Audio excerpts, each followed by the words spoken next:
Hey everyone, it's Sherry with Squatchable. You can hear a lot of noise, and that's because I decided to bring you guys with me today. Today, I'm by the ocean. This is the Pacific Ocean, since I'm a Californian, and this is Dillon Beach, and it's a really pretty area. So I thought it'd be nice to be able to walk and talk, and you guys can enjoy the waves as we go along. But I wanted to kind of give you guys a little bit of an update. We finally got a new video up. It took us a while to do that because, as a lot of you guys know, I got really sick. I don't know what it was. I'm starting to think it was either a flu that wanted to kill me or something else that jumped in after I had the flu.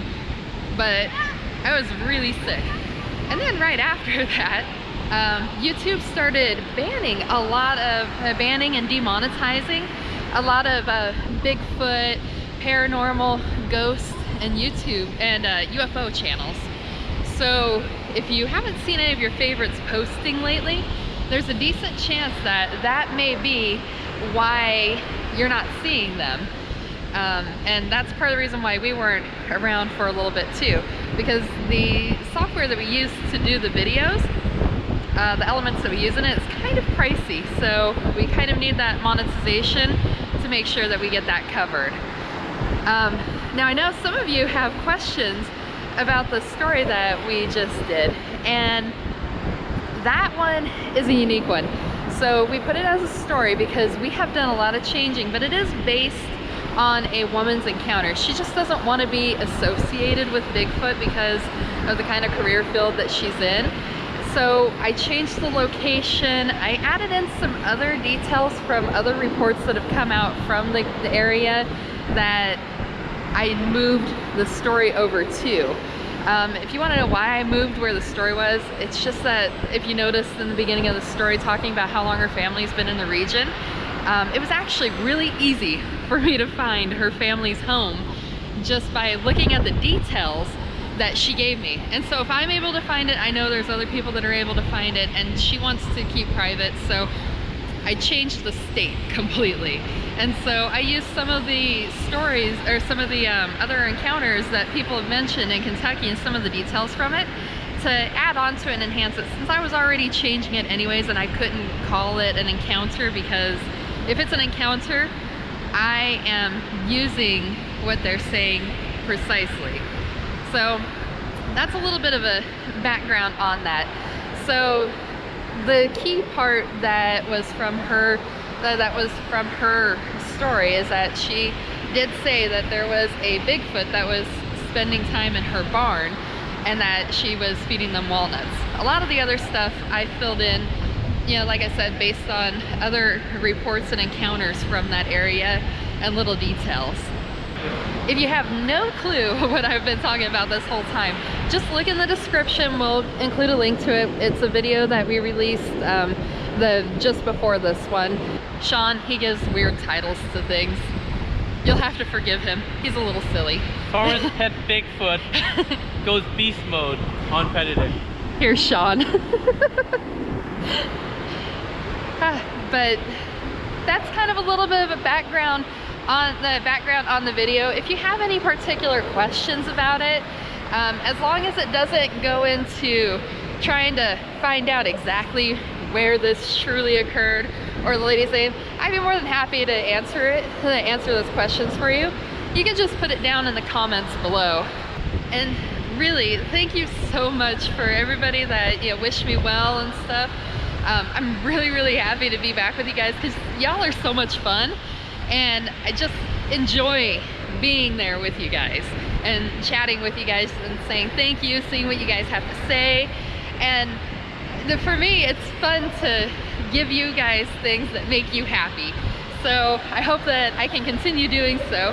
In fact, actually, one other thing, and this is also part of why there was a bit of delay on this last video, is that we're in the process of selling our house and getting ready to move. And we're planning on leaving California. We haven't 100% settled on where we're going to be, but we're like in the 90 percentile area that we're heading to Missouri.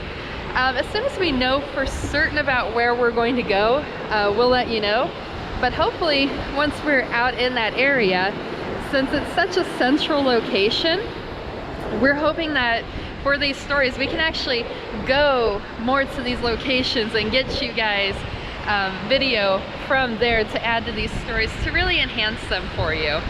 And also, since it seems like we have a lot of followers that are in the Midwest area and the East Coast, since we have a lot of followers in the Midwest and the East Coast, you know, puts us in a good position to be able to say hi, see you guys, and yeah, check out what you guys are seeing, because I am hearing a lot of stuff from people out there.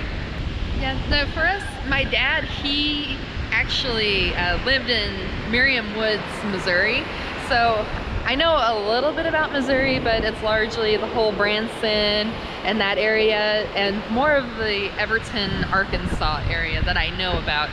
So if there's any places that you think would be a good spot for us to look at moving to, because hopefully we plan to get acreage, you know, maybe we might have some stuff happening nearby us. I mean, is there any hot spots and stuff that you think are good places for us to check out? When we get our current house sold and we start looking around, we're gonna do a lot of kind of cruising around Missouri to try to find out, or find the place that we feel comfortable, you know, staying at and calling our home. So if you have any tips, advice, and everything, if you're out there in Missouri, or, you know, Missouri, definitely, you know, let me know in the comments, because I'm kind of flying blind into this. Because my dad, he passed away, so I do have family out there, but they're in different areas than Missouri. They're like all on the outer edges. So the meat of Missouri, if you have any info on it, you know, let me know in the comments. The kind of places that we're hoping to find to move to is a place that, I don't know, out here we call them the rhuburbs, basically rural suburbs, but I don't know what you guys would call it out there.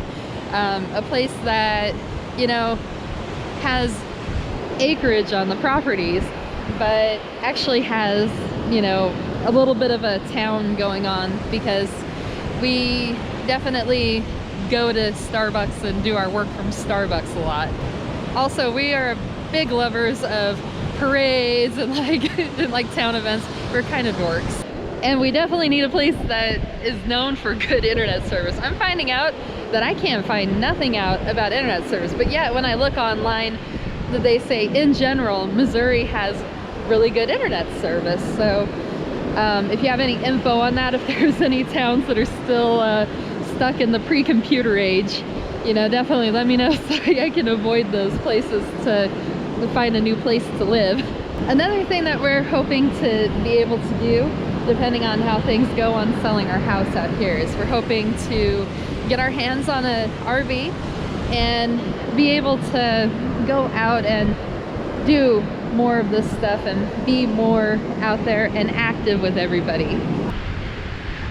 Also, I wanted to mention, you know, I'm showing you this beautiful beach scenery here. I mean, California beaches, they're beautiful, they're well known, but today is cold. It's really cold. It's like 62 degrees here on the beach, and in some areas, if I go further that way, further down the beach towards the south, it is about 20 mile/hour winds. And giving you a little bit more scenery, if you look up here, those are some of the $1 million mansions, as what they call them. I'd say they'd be more like houses, but those are some $1 million places over there. Some beautiful rocks and stuff. A lady working on her sunburn. Kids playing.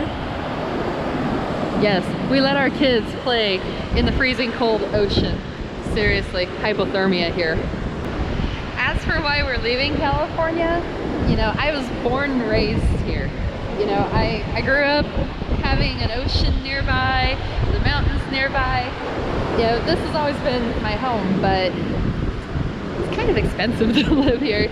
Plus, on top of that, with being out here in California, we keep getting really good reports and stories that are out that way, out east, in the Midwest. And I'm so far away that unless I hop on a plane or drive for several days, I can't explore it. So we're making a big jump over there. The money savings that we'll be making will be able to cover us going out and doing that stuff, hopefully. If not, we'll be setting up a Patreon soon to help cover that even more.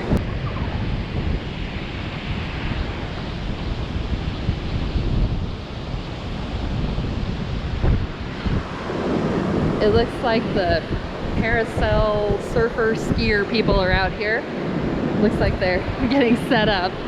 Here, see them out there. I don't know if they do too much of that in the other oceans, but they do that a lot over here.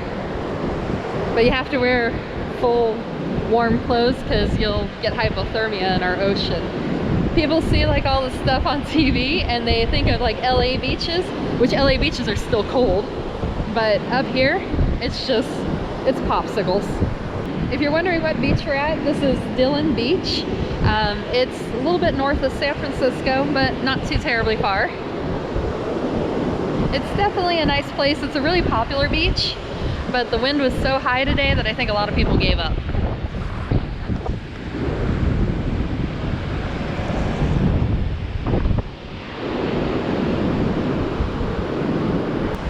Well, if you're still around for the end of this video, thanks for hanging out here, and I'll see you again soon, and I'll see you in the comments if you decide to comment down there. I had a little dog by my feet. The dogs here are friendly. There's some people here struggling with their tent. I was doing that earlier. I failed miserably. My tent tried rolling across the beach. A Yeti cooler full of ice could not hold it.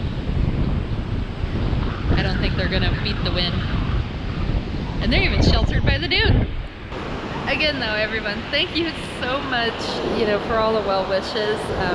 You'll definitely start seeing a lot more of me and a lot more of these videos out here. We've got some really cool things that we're working on.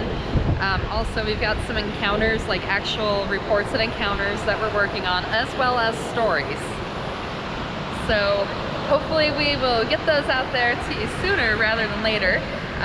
And then, we'll be able to let you guys know how our whole moving adventure is going as well. So, what happens when you leave your kids alone for a while? This is what happens.